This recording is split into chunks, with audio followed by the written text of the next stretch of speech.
Salam sejahtera bagi kita semua. Puji dan syukur kehadirat Tuhan Yang Maha Esa, karena atas berkat dan penyertaan-Nya kita masih diberi kesehatan hingga saat ini. Yang kami hormati Ibu Dr. Eli Prihasti MPD, selaku dosen pengampu pada mata kuliah Tradisi Lisan Sumatera Utara. Sebelumnya, perkenalkan nama saya Ruth Olivia Lestari Hutapea, NIM 2203111046, dan rekan saya, Yohana Loisa Simangunsong, NIM 2203111028, dari kelas reguler C Pendidikan Bahasa dan Sastra Indonesia, Stambuk 2020, Universitas Negeri Medan.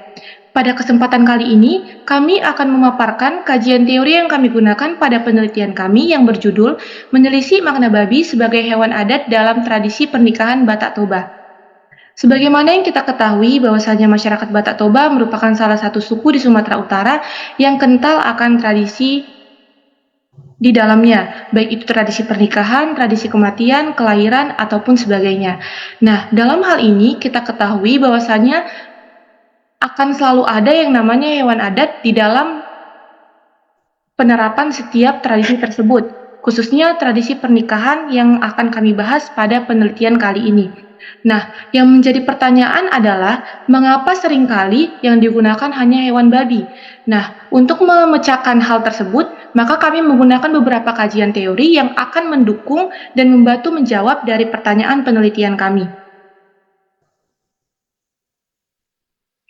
Teori pertama yang kami gunakan ialah teori yang diusung oleh Devri Simatupang. Ia berpendapat bahwasanya dalam kehidupan suku Batak Toba ada 4 hewan peliharaan yang sangat berharga karena biasa digunakan sebagai hewan konsumsi dalam pesta adat Batak Toba, yaitu lembu, babi, kuda, dan kerbau. Menurutnya, lembu, kuda, dan kerbau juga merupakan hewan yang lazim digunakan sebagai persembahan kepada Tuhan, sehingga sifatnya lebih khusus dibandingkan dengan babi. Nah, hal inilah yang menjadi dasar mengapa babi sering digunakan dalam tradisi adat Batak Toba, khususnya pernikahan. Di samping itu, kita ketahui juga bahwasanya babi ini harganya cenderung lebih murah dibandingkan ketiga hewan sebelumnya, sehingga tidak jarang apabila babi lebih sering digunakan dalam pesta adat Batak Toba, khususnya tradisi pernikahan.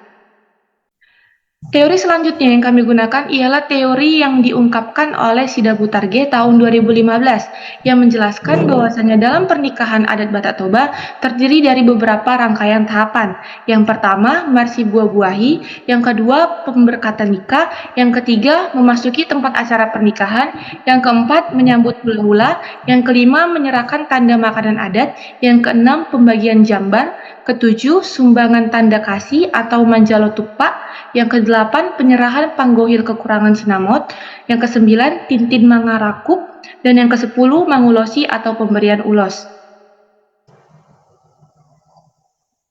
Dari serangkaian tahapan di atas, peran hewan adat berupa babi tentu tidak terlepas, yaitu khususnya sangat berkaitan pada tahap pertama, kelima, dan keenam. Pada tahap pertama dan kelima, hewan adat babi digunakan sebagai makanan adat yang nantinya akan dipertukarkan kepada pihak parburu atau perempuan sebagai tanda penyerahan hewan adat. Dalam hal ini, nantinya pihak perempuan akan membalas pemberian tersebut dengan memberikan ikan mas atau deke si mudur-mudur kepada pihak parana atau pihak laki-laki.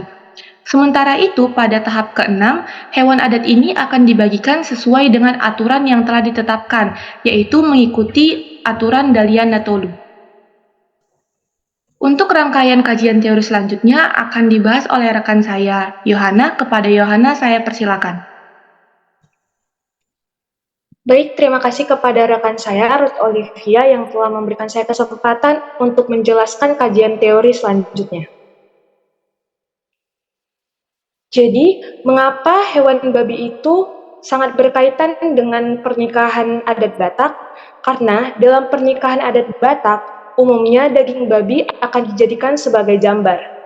Nah, pada kultur Batak, biasanya ada 3 jenis jambar, yaitu yang pertama, hak untuk mendapatkan bagian atas hewan sembelihan atau jambar juhud, yang kedua, hak untuk berbicara atau jambar hatta, dan yang ketiga, hak untuk mendapat peran atau tugas yaitu jambar ulaon. Nah, dan daging babi ini termasuk ke dalam jambar juhud yaitu hak untuk mendapat bagian atas hewan sembelihan. Dan selanjutnya, secara universal, dalam sejarah perkembangan adat Batak, aturan pembagian jambar juhud seperti berikut ini, yaitu yang pertama, bagian kepala untuk raja adat, bagian leher untuk pihak Parburu, bagian paha dan kaki untuk pihak Dongan Sabutuha, bagian punggung dan rusuk itu untuk pihak Hula-Hula, dan yang terakhir bagian belakang itu untuk pihak Hasuhutan. Nah, adapun data informan atau narasumber yang mendukung penelitian kami ini, kami mendapat narasumber sebanyak 2 orang, yaitu yang pertama Bapak Hutapea, usia 58 tahun, beralamat di Tanjung Morawa, Deli Serdang, Sumatera Utara, dan yang kedua Bapak Simangunsong, usia 61 tahun, beralamat di Tanjung Morawa, Deli Serdang, Sumatera Utara. Adapun hasil wawancara yang kami dapat dari kedua narasumber kami ini, yaitu mereka menyatakan bahwa umumnya memang dalam adat Batak Toba, daging babi yang telah dipotong nantinya akan disusun menjadi satu tubuh yang utuh agar terlihat lebih sopan dan merupakan suatu warisan turun-temurun yang telah diikuti hingga kini. Jadi, ketika daging babi dipergunakan untuk meminta doa kepada hula-hula atau tulang, maka susunan daging babi tersebut harus benar-benar diperhatikan. Karena apabila tidak sesuai, maka akan dikira tidak sopan kepada pihak hula-hula.